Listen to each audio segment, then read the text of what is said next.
শেখ হাসিনার 15 বছরের শাসনে অর্থ পাচার তাণ্ডব। দৈনিক সংবাদ দিগন্ত পত্রিকার সাথে যুক্ত আছি আমি সাইমা ইসলাম।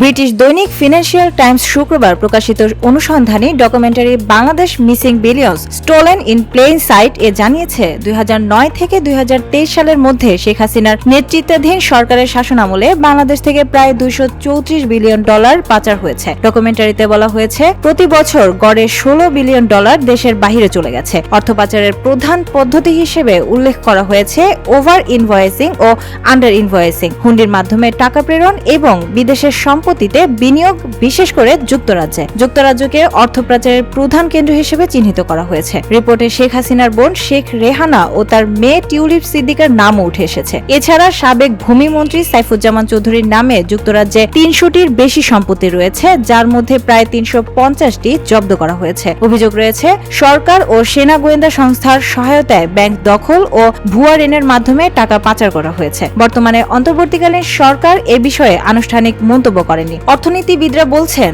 আন্তর্জাতিক সহযোগিতা ও রাজনৈতিক সদিচ্ছা থাকলে এই অর্থ ফেরত আনা সম্ভব। তবে সরকারপন্থী পক্ষ এটিকে রাজনৈতিক উদ্দেশ্য প্রণোদিত দাবি করেছেন।